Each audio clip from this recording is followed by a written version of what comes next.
It begins with a discrepancy in a fuel requisition form filed at 11:22 p.m. on a Tuesday at the U.S. Naval Support Activity Bahrain, the sprawling compound on the northern shore of Manama that serves as the operational home of the U.S. Fifth Fleet. The form itself is unremarkable. A routine logistics request submitted through the standard administrative channel referencing a supply transfer between two vessels in the carrier strike group currently operating in the Persian Gulf. The form is accurate. The transfer is legitimate. The vessel designations, quantities, and authorization codes are all correct. What is not correct is the timing. The administrative systems analyst on the night shift at the Fleet Logistics Coordination Center notices it at 11:47 p.m., 25 minutes after the form is submitted. The transfer it references will not be authorized by the Strike Group Operations Center until 6 a.m. the following morning. A standard pre-dawn logistics window. The form should not exist until that authorization is issued. Someone submitted a logistics document for an operation that, on paper, has not yet been approved.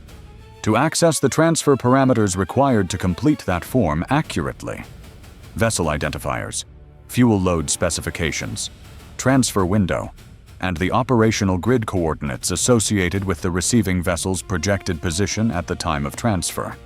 A person would need clearance to the strike group's 48-hour operational positioning schedule. That schedule is classified. It is stored on a compartmented network with a user access list of exactly 31 people. The analyst flags it. She marks it anomalous. She routes it to the duty officer with a notation that reads, "Timing conflict. Source access unclear." Then she goes back to her work because there are 14 other items in her queue, and none of them are going to process themselves. The duty officer reads the flag at 12:03 a.m. He is a naval intelligence officer on a 6-month rotation through the 5th Fleet staff, and he has spent enough time working access anomalies to understand immediately that what he is looking at is not a clerical error. Clerical errors produce wrong numbers, inaccurate vessel codes, transposed authorization identifiers. They do not produce perfectly accurate documents submitted at impossible times. A perfect document filed at the wrong moment is not a mistake. It is evidence of access. By 12:31 a.m., a restricted inquiry has been opened. By 1:15 a.m., a counterintelligence officer attached to the fleet has been woken and briefed. By 2 a.m., the access logs for the compartmented positioning network have been pulled and are being reviewed by 2 individuals in a room that is now locked from the inside. The network access log for the previous 72 hours shows 31 unique user sessions. 29 of them are consistent with normal operational patterns. Login times, session durations, and files accessed match the expected workflow of each cleared personnel member. One session is borderline, a login at an unusual hour, consistent with a staff member who has documented a history of late working hours. It is noted, flagged amber, and set aside for follow-up. The 31st session is the one that stops the room. It is attributed to a cleared civilian intelligence analyst embedded with the fleet staff through an interagency detail, a role that carries broad access to operational planning data in support of intelligence integration functions. The session was initiated at 10:44 p.m. It lasted 9 minutes. During those 9 minutes, the analyst accessed the strike group 48-hour positioning schedule, the associated vessel fuel transfer pre-plan, and the projected grid coordinates for the carrier and its 2 primary escort destroyers at 6 discrete time windows over the following 36 hours. She then logged out. 22 minutes later, the fuel requisition form appeared in the administrative system, built from data she had just accessed, submitted through a secondary account registered to a logistics petty officer whose credentials had been compromised 4 months earlier through a phishing operation targeting personal devices connected to the base network. She has been inside the compound for 8 months. Her interagency detail originated through a bureaucratic channel that was procedurally sound, properly documented, and signed by individuals who had no reason to question the process. Her background investigation was clean. Her performance evaluations were strong. She is professional, reliable, and consistently available for tasking beyond her normal duty hours, a quality her supervisors have noted positively on 2 separate occasions. She has been passing data for 7 months. The forensic reconstruction of her activity, assembled over the following hours by a joint team that now includes NCIS, CIA counterintelligence personnel, and a representative from the Defense Intelligence Agency, reveals a pattern of intelligence collection that is methodical, disciplined, and extraordinarily well-targeted. She has never accessed data outside the scope of her legitimate duties in a way that would generate an automated alert. Every session falls within normal parameters for an analyst of her clearance level and role. The only reason the fuel requisition form exists is that on this particular night, under time pressure that the investigation team doesn't yet fully understand, she made a single operational error. She used the data she collected to pre-build a logistics document instead of simply transmitting the raw positional coordinates, and she submitted it 4 hours too early. By 4:30 a.m., the investigation team understands why she was under time pressure. SIGINT assets monitoring encrypted communication channels associated with IRGC Aerospace Force coordination networks detect a surge in traffic, consistent with pre-operational sequencing. The pattern is familiar. The same analysts who tracked the communication architecture of previous IRGC strike packages recognize the signature. Multiple dispersed units synchronizing to a shared timeline. Targeting confirmation requests. Launch authorization handshake cycling through a relay structure designed to minimize exposure. The timeline embedded in the traffic pattern, extrapolated through pattern analysis rather than decryption, points to an execution window beginning at approximately 5:45 a.m., 75 minutes away. The IRGC has been building this operation around the positional data the analyst has been providing. They know where the carrier is. They know where the escorts are. They know the projected positions at the time windows she transmitted. They have assembled a strike package of 34 Shahed variant one-way attack drones staged at 2 forward operating positions on the Iranian coastline near Bandar Lenge, supplemented by 12 Rad air-launched cruise missiles held on 4 Su-22 airframes orbiting just inside Iranian airspace. The drone swarm is designed to saturate the carrier strike group's point defense from multiple vectors simultaneously, overwhelming the SM-6 engagement geometry by distributing inbound contacts across a 270-degree threat arc. The cruise missiles are the second wave, timed to arrive during the reloading window after the initial drone engagement depletes the VLS cells. It is a layered attack concept built around a known defensive limitation, driven by precise positional intelligence, and timed to exploit a 20-minute window when the carrier's air wing is configured for recovery operations rather than combat launch. What the IRGC does not know at 4:30 a.m. is that the analyst has been identified. What they also do not know, because the decision is made at 4:47 a.m. in a secure conference that includes the 5th Fleet Commander and 2 flag officers who have been in this compound for a combined total of 41 years, is that she will not be arrested. Not yet. Not for another hour and 11 minutes. Because she is still in the building, and she is still believed by her handlers to be operational, and that belief is the most valuable asset the 5th Fleet possesses at 4:47 a.m. on this particular morning.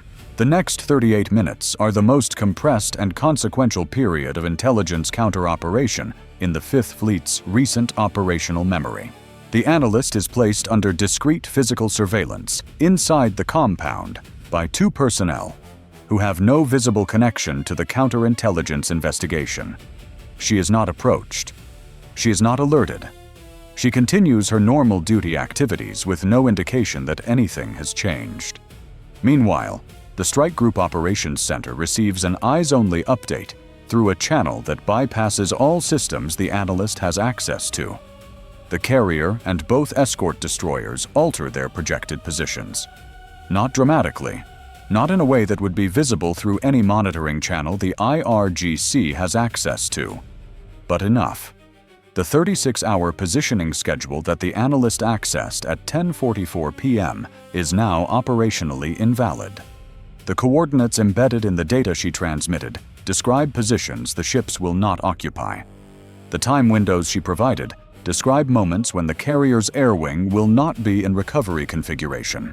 The strike group is moving into an engagement posture. At 5 a.m., the carrier's air wing begins launching FA-18 combat air patrol sorties on a flight profile that appears, on any external tracking system, consistent with routine operations. The actual vector of each aircraft is not routine. By 5:20 a.m., 4 FA-18s are positioned at medium altitude on the western side of the engagement corridor, running without active emitters, holding on passive sensors.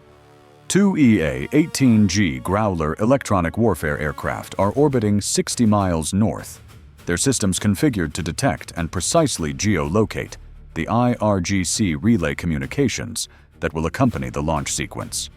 3 E-2D Hawkeye airborne early warning aircraft are distributed across the threat approach arc, their radar systems providing overlapping coverage of the entire western Persian Gulf airspace at altitudes down to 50 feet above the surface.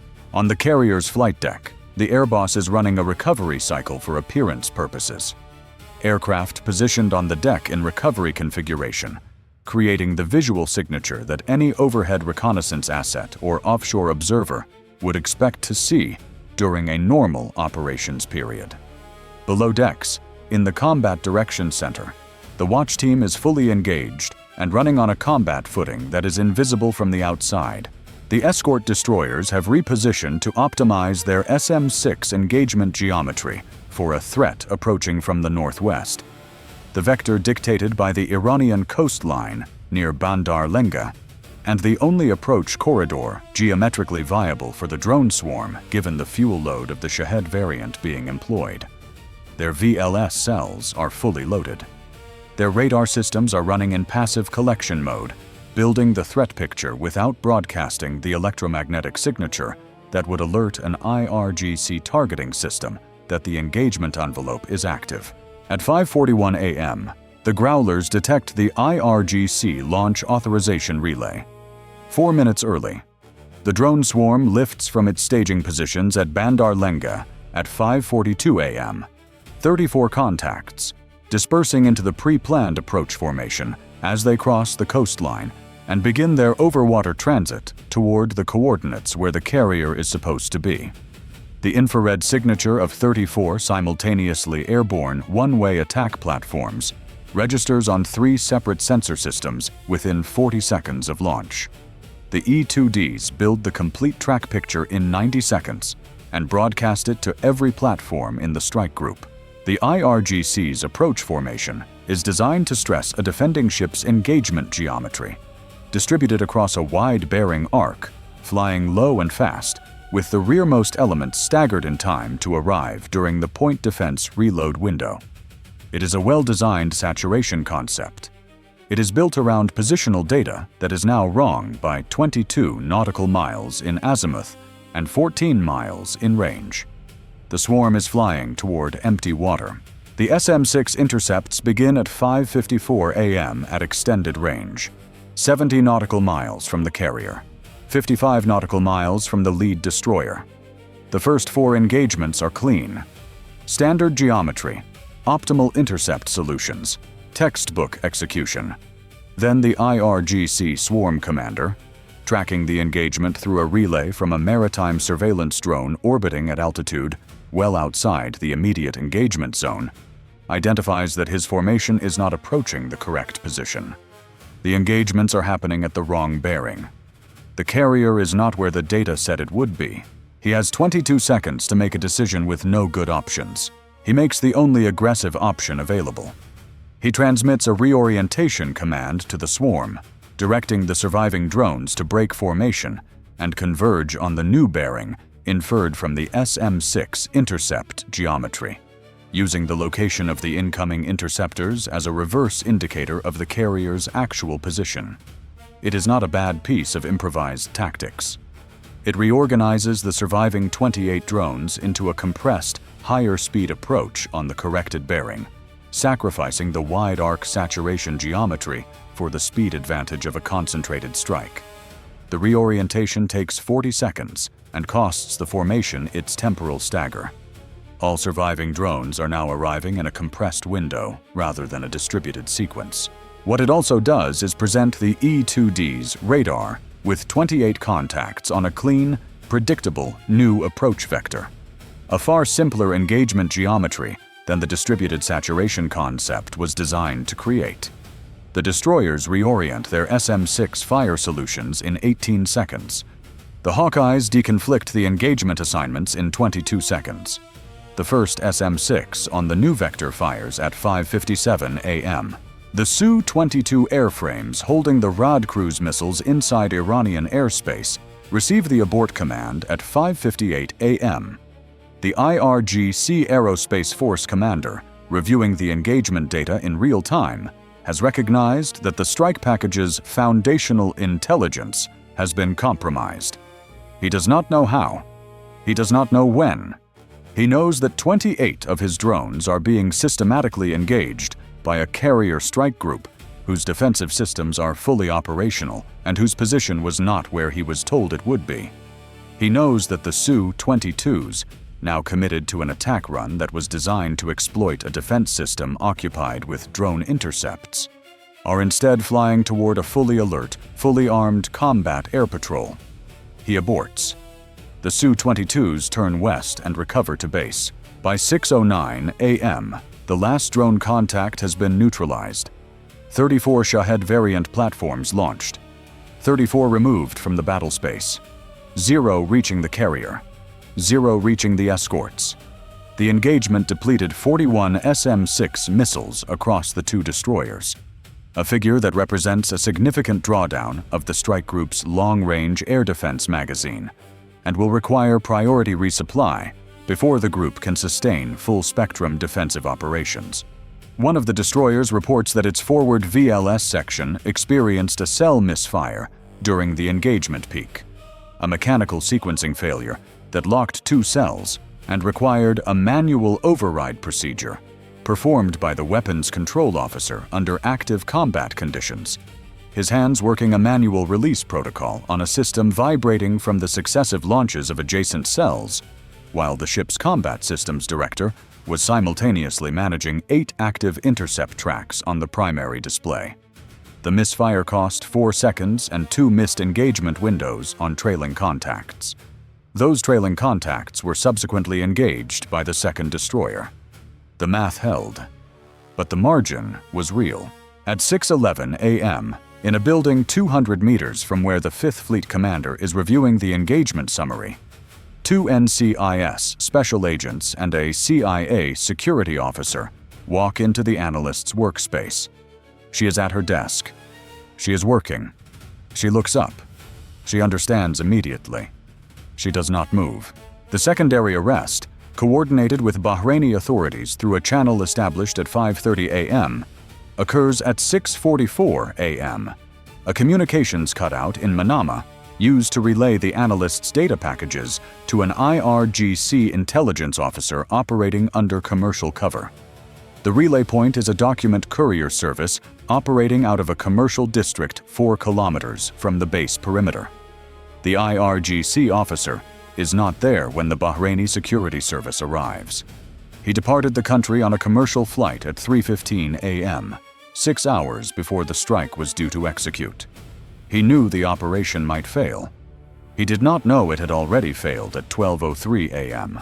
The classified after-action documentation will record the following: 7 months of active intelligence collection by the embedded analyst, 31 individuals with access to the compromised network, 1 session, 9 minutes long, that ended the operation, 34 IRGC drone platforms launched, 34 neutralized, 41 SM-6 missiles expended, 1 VLS misfire resolved under active combat conditions, 2 individuals taken into custody, 1 IRGC officer departed the country prior to the engagement, 0 ships damaged. 1 strike group temporarily reduced in long-range air defense magazine depth.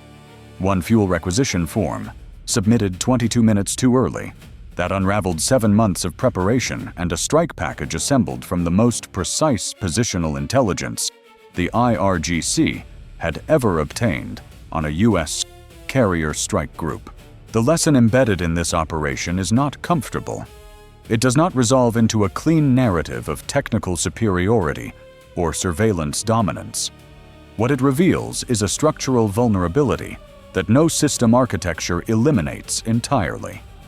The threat was inside the compound, operating with legitimate credentials, doing work that looked like every other analyst on the floor. The only thing that exposed her was a time stamp on a form that should not have existed yet. One administrative discrepancy, caught by one analyst running a routine Q-check at 11:47 p.m., became the thread that preserved the strike group. Modern adversaries do not always come across the water.